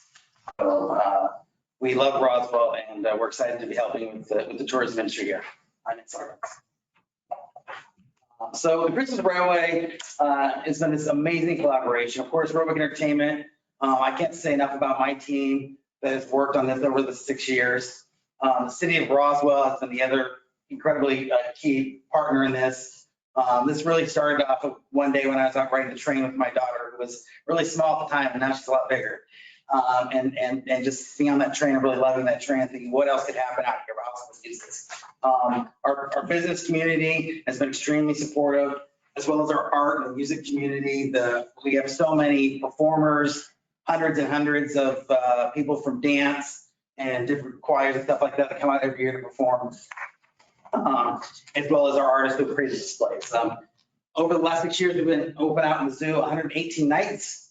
We've averaged about 670 guests per night, which totals 78,000, almost 79,000 guests that we've had the opportunity to serve out there at the zoo. Economic impact. So we've only collected this data the last 4 years, so I don't know about the first 2 years. We're still trying to get our heads screwed on straight back then. But we've had, in the last 4 years, we've had 17,000 and change out of county visitors. So that's anybody, that would include Artesian South, of course, down that far, but doesn't include the Hagerman. We kind of say you can be in town, and those folks, we let them count them as in the county. And then we do surveys every year. We're very diligent about that. And our survey data says that we have 1.38 million of direct impact. And so this is money that during those visits, those out-of-town visitors spent in Roswell. And I can't remember the exact survey question, but we asked them, what do you spend on gas, food, and other things, something along that during your visit in hotel, during your visit here in Roswell. So we're really, really happy with that. The great thing is that over the 6 years, there's been no material impact on the city budget. The city hasn't had to pony over money to make this happen. It's something that that we've been able to, as a for-profit, to get it paid for. Of course, next slide. We've had tremendous community involvement. Here you see, there's tons of businesses, some old, some new, some large, some small, who've made serious commitments to being involved with this. Some businesses, of course, like Excel Energy, they obviously want to support us, but they also want to get their name out there. Other businesses, like some of the I'll see on this slide. Go to the next slide. Some of the oil companies like that, they support us because they want to see good things for our community. So there's over 40 businesses up there. I think we're probably at 43 businesses. And these aren't just $100, $200 sponsorship. These are all thousands, some of them tens of thousands of dollars, and they're all multiple year sponsorships as well. So we've had really great relationship and really just had that tremendous community support over the past 6 years. There's no way we can spend enough time on this with the zoo and the Parks and Rec staff. Parks and Rec staff has been amazing to work with over the past 6 years. It would not have worked at the zoo without their full buy-in. They believe in what we were trying to do. They love this community, that they are a part of that Parks and Rec and that zoo staff because they want to do things for the community. That's what they're all about. So really, really thankful for all that they've done over the years to make this happen. So real quickly, I just want to touch some of these, what people say about Christmas Railway. Of course, I've got, 4.8, yeah, go ahead, that's fine. 4.8 stars. This is somebody who got engaged, and I think this was 2020. And 4.9 stars. I think we're more, if one of the best, if not the best reviewed attraction in Roswell. We're really proud of that, the hard work my team puts into that. I've got thousands and thousands of these quotes from over the years, from different surveys and from Facebook and from things, but I want to point a couple I pulled out here. Love that our small size town is such an amazing experience. Thank you for all the hard work you put each year. Next slide. A great family environment. The ambiance was amazing, and we really worked to make sure that this is something for kids of all ages. The last couple of years, we have a lot more teenagers coming out. It's kind of been the Christmas date night and things like that. Next slide. Well organized, clean, well done, clean, organized, well put together, great staff, friendly, helpful. That's one thing that we really emphasize is people aren't coming to us to buy a train ride and hot chocolate. They're coming to make a magical Christmas memory. And that starts with the way that our people treat them. So I always love seeing those comments. This is the one that really makes me super happy. Santa and his camera crew were very gracious and had a lot of patience with my autistic child. They really made this experience as wonderful as possible. You know, we've had a couple, and the zoo's been very helpful with this. We've had a couple nights when we've actually had an autism night for several years. Pre-COVID, we were able to do that. We also had several nights for CASA, for foster families. And we do get this opportunity to provide a special blessing for some of the special communities, special groups in our community. And I don't know if you guys know our Santa. I hope you get a chance to meet him. He's one of the most wonderful people. And I like him a lot because he's a gentle Santa. He's not a loud, boisterous ho, ho, ho. He's you come in and the kids and the family just warm up to him. It's fantastic. I attended 2 years ago, and this year brought my daughter, I assume adult daughter, and her family. They loved it. And this to me is a great compliment that people not only come, but then they're like, hey, I want to bring my friends. I want to bring people important to me. It's again, I just appreciate the work. Drove all the way from Albuquerque to check it out. It's not disappointed we had it back this year. We of course have people from Albuquerque. We have people from all over West Texas. We get some from Arizona, get some from Colorado, and they pop in from here and there. But excellent, something for everyone. We had a great time. Man, that's what we're all about. We want people to really come, have a great time, have a great Christmas memory. Last one, awesome annual family tradition. And that's something that we've been interviewing some of the teenagers who work for us. And it's kind of weird because they say, well, I grew up going to the Christmas Railway. And it seems like, man, we just started this. But I guess for those kids, they started going when they were 12 and now they're 18. Yeah. So it's like they did spend a lot of years going to that. So what an awesome privilege we have to be a part of people's tradition. And we take that privilege as its responsibility. So moving forward, we have decided not to, and we've talked about this, of course, the staff knows this, but we've decided not to take the last options on the contract. And I want to talk about some of the reasons on that. Certainly it's not because of the zoo, the staff, and the phenomenal work that they've done. The city has been fantastic to work with. Number one issue is if you've been out there, you know parking is a huge issue out there. It's a huge safety issue. And this year we struggled with working with, that's probably our biggest point of contention is we got these big crowds coming. How do we handle the flow of the crowds? And we were just really maxing out. I don't know what the capacity of parking out there. It's minimal, but that's why. Legally it is, but man, any nights we were driving it. And as we grew the event, people would stay longer and longer and longer. The first year people came for like maybe 45 minutes and then it was an hour and then an hour and 50 minutes. And so that puts an increased pressure on the parking. Another issue we have is storage. Every year we pack things up and we take the stuff off site. Same thing we did this year. The only thing different about this year was that we weren't sure about if we were going to renew or not. So some of that stuff, the bigger stuff, we don't normally take that off. So storage is a big issue. It's a huge expense for us. The stuff is broken, damaged, et cetera. At the fairgrounds, they've got plenty of space, and they're working out a long-term storage solution for us. In 6 years, I've rented 4 different warehouses around town. It's been quite a difficult piece. Number 3, the indoor space. At the fair, one of the things that we really fight out there is cold. And obviously, a little bit of cold can be fun. A lot of cold makes it no fun. And so we have the opportunity at the fairgrounds to use some of their indoor space. We won't be all indoors by any stretch of the imagination, but we will be in the commercial building if you're familiar with that property out there. And we're excited to be able to provide that so that no matter what the weather is, people can come out with a comfortable experience. Also for us, it'll give me, I have a little bit of PTSD anytime during the Christmas season when the wind blows. And there are a couple of times when all our stuff blew over and we find it all against the fences the next day. One time we lost the dome tent, a big 17 tent. We had a truck tied to it and pulled the truck across. So some things we'll be glad to have indoors because the weather, the windstorms in December can be pretty crazy here in Roswell, as you guys know. Ability to make permanent modifications. And this is something where as we got into it and as it grew, we needed some things like paths here and paths there, and they weren't necessarily things that aligned with the needs of the zoo, and so that's something that we're gonna have more of an ability to do out there at the fairgrounds because they have lots of space. They have more space than they know what to do with. This ability to do number 5, I framed it like this: the zoo has awesome leadership. Having been involved with the process of bringing on our current zoo director, and even being involved in the process of talking about what we're doing with the zoo back in 16, I believe, is when we passed that first master plan. There's a vision for the zoo that we as an organization, we're excited about. As a tourism business, we want to see that zoo thrive. The more great things in Roswell for people to visit, the better it is for us, the better it is for everybody, as well as for our locals. But at some point, sooner than later, we're going to end up being in the way for what the zoo needs to do to meet their mission. And so it might not have been this year, but it was coming down the road. I haven't seen a master plan that had a place that say Christmas Railway goes here. And that's fine. And that's something that we are happy for the zoo. We're happy the city council is paying attention to the zoo.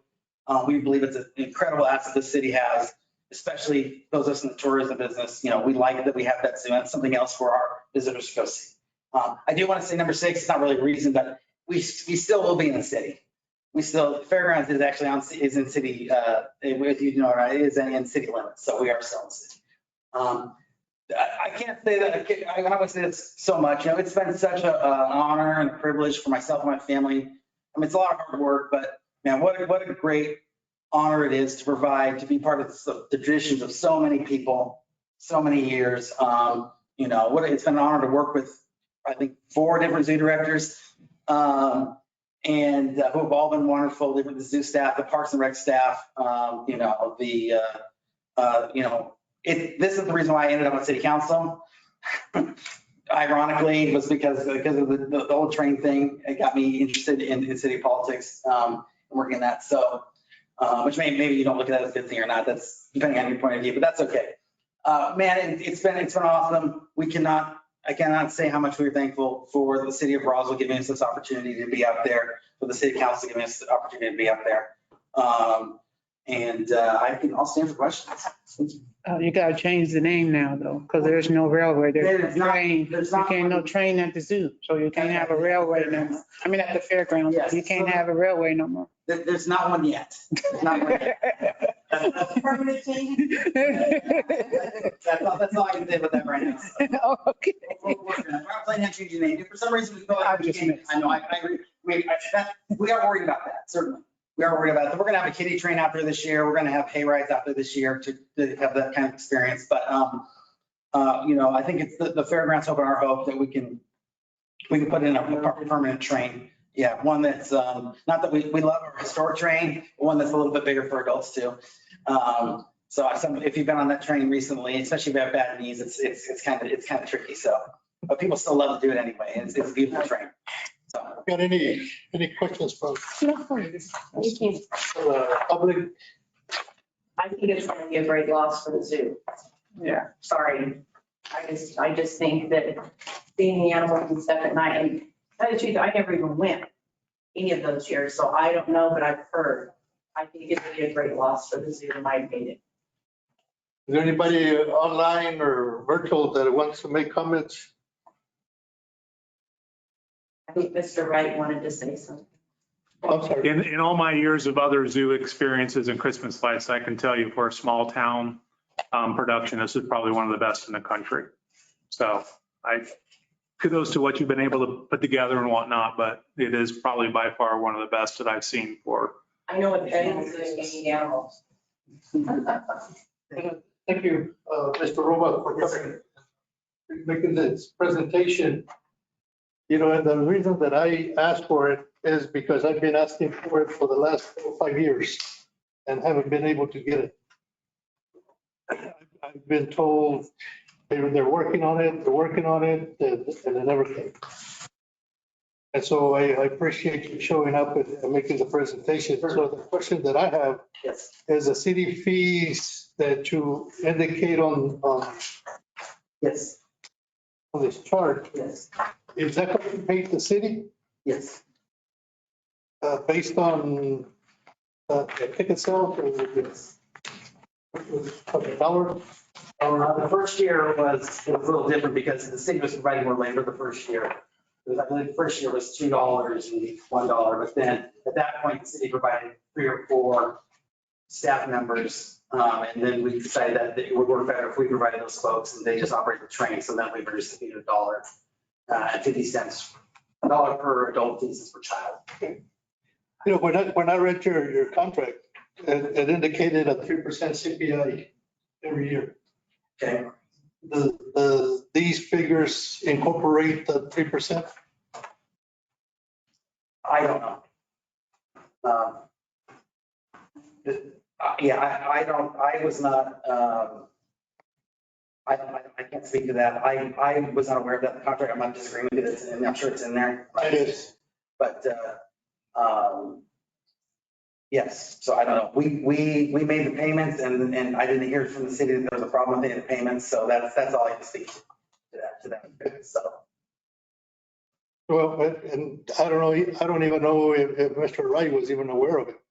Probably not, but by the same token of it is I can only know what the numbers are when the report came in. Right. Yeah, and the reason that, again, when I requested this one, because I saw your contract, it says within 30 days of the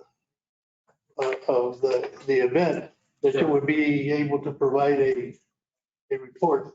Yes. That report never came. Yes. I know you presented one of 2016, I believe it was. So there's been one of these reports almost identical issued every single year. It's like we have your name. So as far as presenting, I met with staff.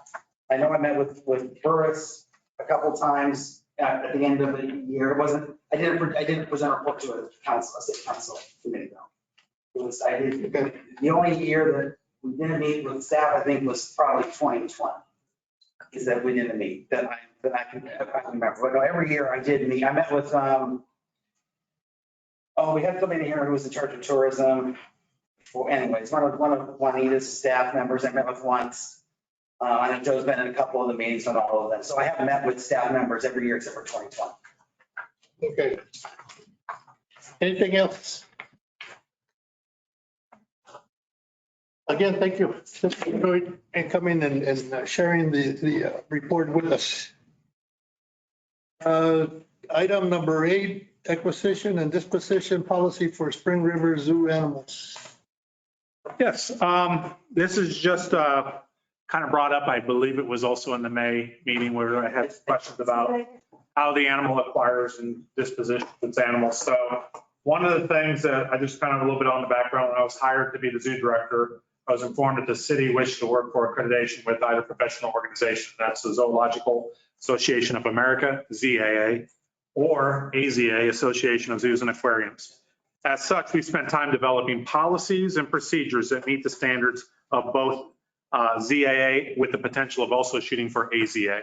And the big difference between the two is kind of one's like silver and the other one's gold and whatnot. Discussion of animal acquisition, disposition policies and practice that have historically occurred and how to develop best practices to meet those professional standards and address those concerns with any anti-donational laws and with the governing authorities. So I put together a slide presentation, and let's see where I go from there. So we are actually working on developing those policies to meet the industry standards. In July 2021, USDA raised concerns from the PETA complaint about the condition of our longhorn steer. And at that time, our vet recommended against hoof trimming because it's a 20-year-old cattle with 110-degree heat indexes. That decision was based on having to immobilize the animal of an elderly specimen in the heat of the summer, as well as hoof conditions not affecting it. So to avoid a USDA violation, we had two options: euthanize or surplus and relocate. We did violate their recommendation. They wanted animal gone in 7 days. We had it in 10 because we had to follow New Mexico Livestock Commission and make sure the animal was branded. And so I felt it was better that we violate and save the animal a little bit longer and find a home for it. So that's what we chose to do based on that. I had discussed with Joe and Juanita, basically, this is what we need to do. I had their support to find a home for it. Next slide. So we asked to, well, I just said that. So, and this practice has occurred in the past with previous directors when it involves domestic species. At the time, I was informed by the city manager, zoo professionals need to be able to react in a timely manner in regards to animal welfare and why both professional organizations have the standards for acquisition disposition specimens. I was instructed to act accordingly. The collection has been reevaluated as part of our accreditation development. Animal welfares were to be considered. Some domestic animals were rehomed to qualified individuals following professional standards of acquisition disposition policies. We have occasionally had animals peafowl dumped on our door, causing collection issues as well. So one of the things is we probably had about 25 peafowl, and I asked the curator, that many peafowl, they can chase kids around and whatnot. They leave a lot of feces and whatnot. So I said, people like to see peafowl. So peacocks, peahens, peachicks are all peafowl and whatnot. So we felt that a number of 7 was still reasonable, that people could see them and the whole bit. When we look at rehoming them, we actually will go ahead and visit the sites, make sure this is part of the standards, is we have to make sure when animals leave our grounds, where do they go? And that they can be cared for and whatnot. In May, Councilmember Orpesa raised your concerns and meeting with how the animals are dispositioned. So next slide. So our standard is basically as it relates as the institution must follow a written policy on responsible population management that incorporates all requirements contained in AZA's policy as well as ZA's on responsible population management policies on animal acquisition, transfer, euthanasia, and reintroduction back to the wild, including breeding loans, should be continually reviewed to keep them current with applicable laws and or regulations. Such policies must incorporate all policies and resolutions adopted by AZA/ZA as well regarding hunting ranches, animal auctions, research pets, participation in SSPs, which is a breeding program, as well as taxon advisory groups, tags, and other issues involving animal acquisition, disposition, and euthanasia reintroduction. So what that's really saying is we work with a variety of organizations. If we're needing to breed animals, they may go to another institution. If we have a whole bunch of animals, let's say that even if we have to relocate, let's say if we have a skunk and we now have too many skunks, we'd have to work with Game and Fish to determine if we could release them or follow their guidelines for disposition. Let's just put it that way. Records must be maintained of all transactions involving acquisitions, transfers, euthanasia, or reintroduction of animals to and from the institution and must include the terms of the transaction, i.e. donation, permanently on loan, breeding loan, so whatever those terms are, outright sale in those regards. Copies of all relevant permits, importation papers, documentation or declaration forms, titles, and appropriate documentation. Documents establish a paper trail for legal acquisition must be maintained. So all animals have a record in a file system. We also participate in something called Zoological Information Management System, or ZIMS. It's actually a cloud-based record keeping system. So we can see what other zoos have, where the animals go, their history, who their parents were, what diets they're on, what medical treatments. So it's really a thing that our animal care staff is starting to learn in that regard. So it's really a useful tool in that regard. Next slide. So the standards as it relates to the governing authorities and ethics is the governing authority has a responsibility for policy matters and oversights of the institution. The director or CEO must have the responsibility of day-to-day management of the institution, including animal acquisition, transfers, welfare, euthanasia, and reintroduction, paid and unpaid staff members and programs. The governing authority may have the input and decisions regarding the institution animals must be made by the professionals who specifically are trained to handle the institution animal staff and programs. The governing authority must be supportive of the institutions abiding by the AZA standards, code of professional ethics and bylaws. Domestic animals should be transferred in accordance with all local acceptable humane farming practices and must be subject to all relevant laws and regulations. AZA members must not send any non-domestic animals to auction or to any organization or individual that may display or sell the animal at an animal auction. See a certain taxa-specific appendixes in the policy and development for the information.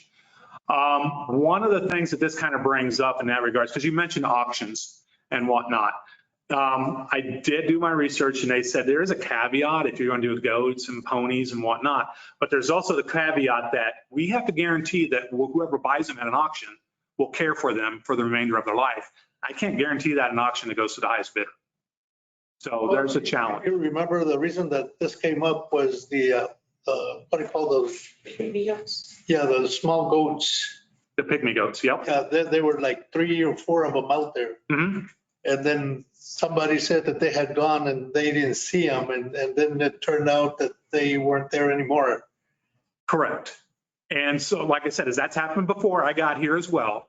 One of the things, having worked with llamas and goats, and correct me if I'm wrong, sometimes when you have a parasitic load in your goats, by the time you clear them out, they've already given them to your llamas. And then they're treating your llamas and they give them back to your goats. So having llamas and goats together is not a good thing. So we're trying to improve our welfare and our practices within that. I don't have a place to put goats.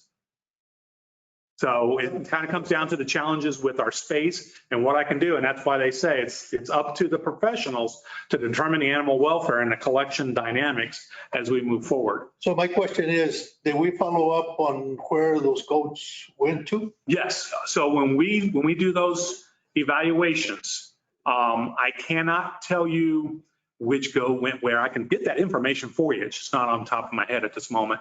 But I relied on Andy Cole, who's our curator, who knows farming community far better than I do, to work with local vendors, or not vendors, farmers, to adopt those animals out and find and rehome them. So they went to a farm. From here. Yes, and I will dance around the subject, so I don't have it on record as to who they went to in case people follow up. But one of them's a state senator that owns some farming community in the area. Starts with a P. Yeah. I was trying to avoid. So, but that's not necessarily the only source. So when we did the Longhorn cattle as well, we made sure that there was also another farmer who had other Longhorns that it could socialize and the whole bit. So, but I also talked to Parker on this one. So our other concern of it is, I don't know how much more, but ZA accredited facilities must have a written acquisition disposition policy. And so they're basically saying a lot of the same things that AZA is there as well. Yes. Question on disposition. So that elk that died, that female elk that got injured. Yes. They left the gate open or something. Yeah. I was told it sat there for a couple hours because you had to get game and fish to come. So you can't put the animal down because we don't have a vet. So you have to wait before you can put the animal. Does that go for every animal or just like the bears, the elk, the ones that are naturally wild? We are not qualified to euthanize an animal. Now, my goal is that, and I have actually sent Andy and another keeper to a capture restraint class where they can learn to dart and a whole bit. But as we discovered even within our animal control forum is no one's really qualified to do the stick. So you couldn't even dart it to knock it out for a while or anything? So it just sits there in pain? Yeah, because some of the drugs we would have to use, and it's really, really strange when you're dealing with wildlife, you want to use things like carfentanil. I don't really make that anymore. They just smuggle it in. MD99. So there are certain other drugs, and a lot of them are Class A, I'm forgetting the term, but nonetheless, very highly regulated. We actually now have a drug safe, but it's really difficult for a vet who's not contracted and bound to us to entrust us with Yeah. certain drugs in a safe. Yeah. Those are the policies, once again, as we go through that accreditation, that we have to sit there, but we do have a safe that we can actually store the drugs. We just have to get an agreement with a vet and then have their DEA license, have our location for them to store it. They're responsible for tracking it. And only under their authorization, we could load it up. We have all the equipment. We just don't have the drugs. So yes, it does get to be very problematic. And those will be the things as we go for accreditation that we potentially look at hiring a city vet for both animal control in the zoo or entering in a more legally binding contract with a vet in the future. And that's stuff that we're working on. She's out of town. I know there's not a whole lot of options here. And yeah, it's my whole frustration with historically the way things have had. And it's, I could sit and just go, or I can just say, what's one step I'm just slowly working on. That's the whole purpose of all these policies, is to answer your guys' questions, to tell you where we're going and the process therein as we shoot for accreditation, because those are the standards they look. How do you handle a situation like that? And if we don't have a good answer because we don't have the facilities and the training or those contracts for the vet, then it's really hard to show yourself as a welfare-based, professionally run organization, which was what I was brought in here to do. But I'm also a patient. I'm also on the marathon. And like I said, if I see the big picture, it's so overwhelming. But if I take little bites out of it, and I want to bring you guys along on that journey as well in that regards. Did you have Mr. Chair, members, it's all about that DEA license. We can train our animal control officers. We've had them trained in the past to do euthanasias. But it was our contract veterinarian that allowed us to use his license. We have the same thing at the fire department. So we have a physician that we work under his licensing, and he authorizes all of our paramedics and EMTs to work. We also have a pharmacist at the fire department that will stop our drugs and things that they use at the fire department. So it's the same thing over on the animal side. You've got to have that DEA license. So even if it's not euthanasia, if you could at least dart it, knock it out. Yeah. It's being able to have that DEA license to get that drug. Yeah. To do that, because if you put too much of that drug in there, you don't just knock it out, you actually euthanize it. Yep. And the best part about it is there's already this policy. So now we just need to read theirs, adapt it to our needs. And once we have a DEA vet, if you will, sign off on it, then we'll be able to handle that as well. So are we working on getting another vet that, are we trying to get any relationship with any of our local vets to have one that we could? Or I can answer that. We've had many conversations with local vets. We put that contract out multiple times. They will not bid on it locally. We actually tried to hire. I sent information to, I think it's University of Colorado. I could be wrong, but vet school there at the end of the school year, trying to get new vets out. We've had discussions. We're not going to get, the words I'm getting now is that we're not even going to get a veterinarian look at us for under $250,000 a year. Even one of the vets here in town is trying to hire a vet. They can't even. Yeah, they can't find vets. So Are there any plans like when you get that little, whatever town, the Prino town, to have goats? Yeah. That's just a neighborhood. Yeah, because I've done, and now I may not get pygmy goats, but I might get dairy goats, tie in with that whole team. And well, I know you can still milk. Technically, you can milk any female mammal, but I think the dairy goats and even our Goat yoga. We want some goat yoga going on at the zoo. I'll leave that to the experts. You know, Where the people planning the parties, get some goat yoga. But then our ponies could also go up there too, because mare's milk and the Mongolian culture and the whole bit. So we can work all that one. But yes, we do have those aspects. So I kind of want to go a little bit back, you know, all the information there. That's just kind of our deal. But it's very important for us to be able to really look at the number of animals. Can we clean all the animals? Or is there aggression between individuals that have gotten along so well, and then testosterone kicks in and, you know, they're a little bit harder to behave and whatnot. So there's a whole variety of potentially why. So when we go back, and my question to you back in May is, what is the value of an animal, especially when these all have been donated? The challenge comes down to, once again, is you didn't put it to auction, but ethically, it's hard for me to put an animal out to auction not knowing how it's going to be cared for. That is a caveat with both professional organizations, which I belong to, and I will be held accountable to that. So I talked with Parker a little bit about that, is the cost of operating, feeding, cleaning, vetting is, if you will, a wash, because what is the value of the animal? I don't know. But the actual care and the expenditures that we're putting on caring for the animal would be a wash. So the caveat that we could do that would make everybody happy is permanently on loan. Some zoos like Alamogordo does that terminology. Clovis does it as well. So it's not truly a donation, it's permanently on loan, but then we have to do regular inspections all the time up on an animal and then expect them to keep records on it. And once again, are they willing to do that as well? Based on your report, it sounds like you've covered both items 7 and 8. Mm-hmm. Yep. Yeah, because I wholeheartedly agree with you guys understanding our policies, maybe not the procedures, like the keeper walks in and cleans the poop, and you don't need to be involved in the weeds of the procedures, but this is a policy that, is there an intrinsic value with that animal? Of course there is, but I don't want to put a numeric value on that animal. So those are the things that we hope to, and it lets you know is we actually have our ZA mentor coming on the 12th. He'll be here on the 13th and the 14th for all the council and certain other people to ask these type of questions to deal with that. How do they deal with it? And how do they work around these things so that you guys can understand the process, not just out of my mouth, but a person that can help us. He'll look at our exhibits, he'll look at all our policies and procedures, and start giving us a guideline of you need to shift this way or that way and massage it. But he will be our mentor to help make sure that we are meeting professional standards with ZAA. That being said, he's also an AZA zoo director. So when we're writing rules and policies, I'd much rather shoot for the gold than for the silver. I have one. Okay, thank you. So yes, I was trying to cover both at the same time, but they're slightly different too. Okay. I have one more question. Can you tell me how many animals since you have been here have been, what's that word?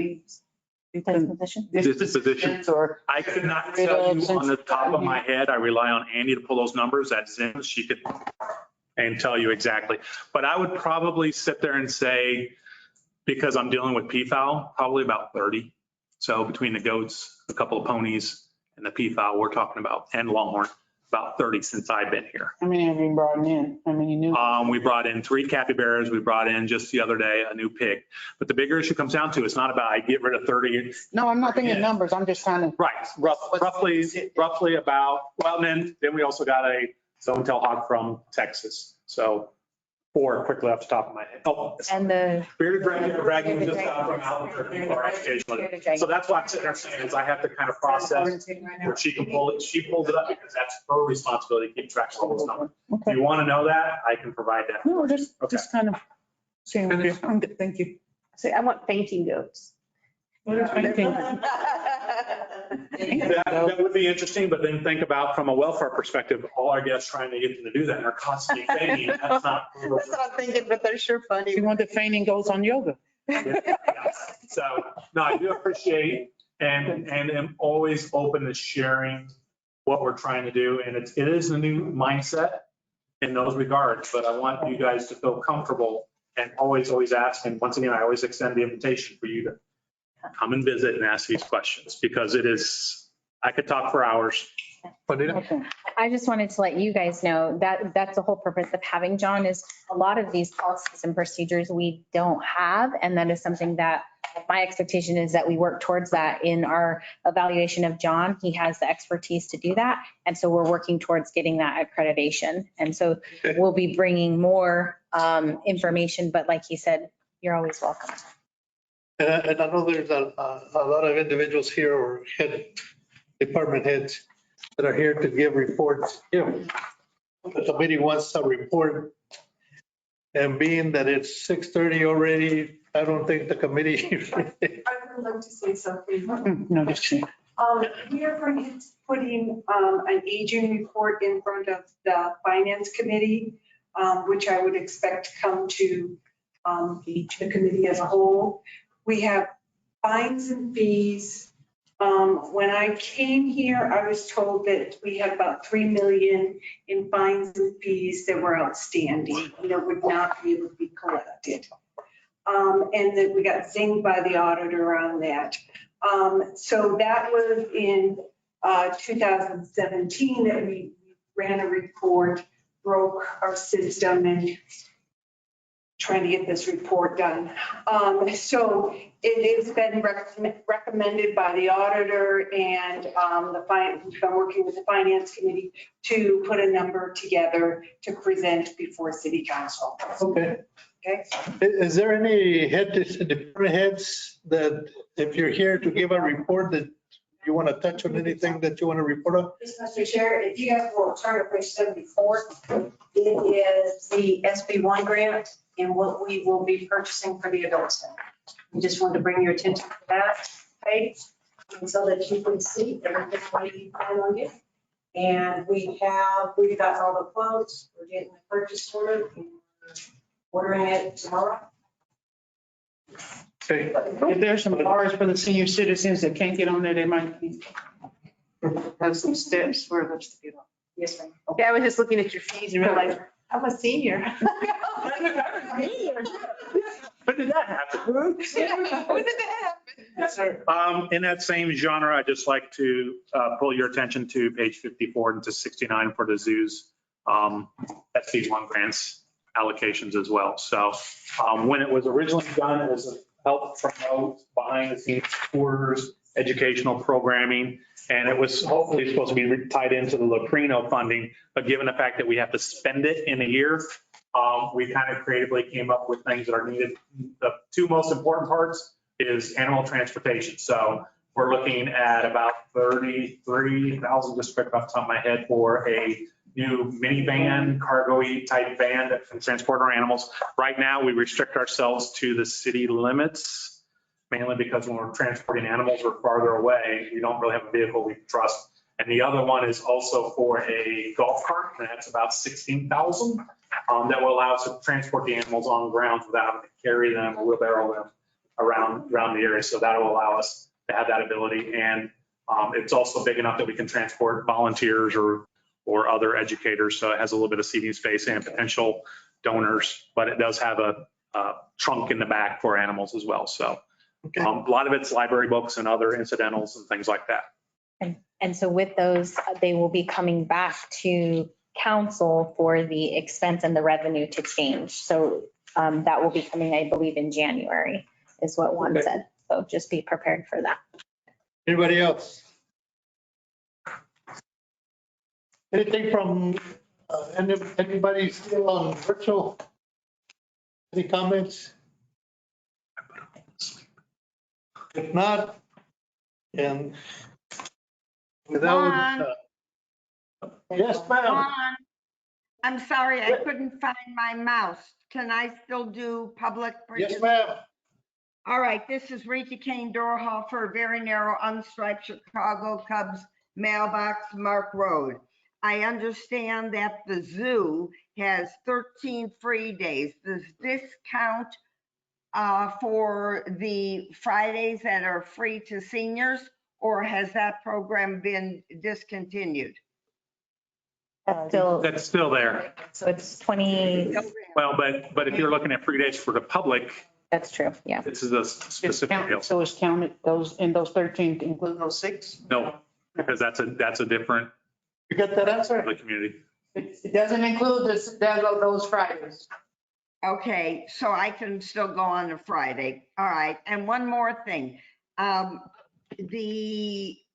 You're trying to expand the zoo. Well, when you expand the zoo and you make it more, people friendly, you're going to get a lot more people.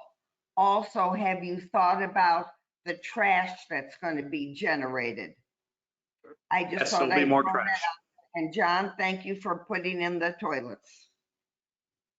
Well, I haven't put them in yet, but they're in my plans. I saw that. If they go forward, yeah. I'm just wondering about the trash. If there's going to be trash receptacles around, if there's going to be special pickups for the trash, because the more people that come in, the more generating of trash. I just thought I would put that out there.